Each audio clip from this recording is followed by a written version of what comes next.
Cards. Introducing cards, a powerful organization and productivity tool. For example, a card can represent a particular video you are working on. In this case, the card contains all the jobs performed to complete the video. It also shows the posts, where you can see on which platform the video is published and when, as well as performance indicators such as views.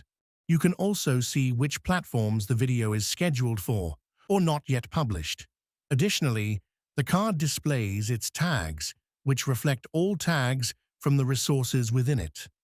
Lastly, you can view any related cards for other videos. For example, if the video was cut into multiple shorter clips or is part of a longer compilation.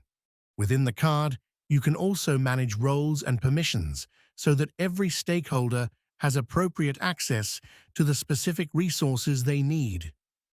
Each job card contains its own information and resources, such as executors, statuses with costs, chats, files, and more.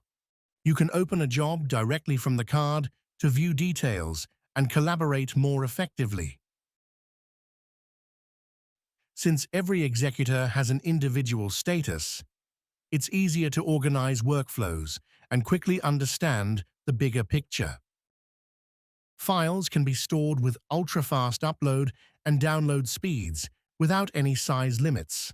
Large media files can be uploaded in just seconds. They can also be migrated between jobs with just a click, regardless of quantity or volume.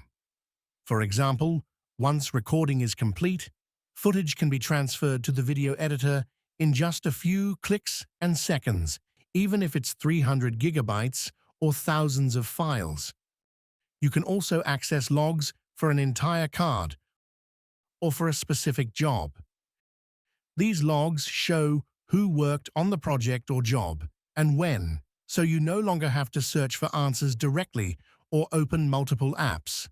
Cards in Reports.re are a powerful tool that lets you keep everything at a glance, with immediate access to all resources without needing to switch between other apps.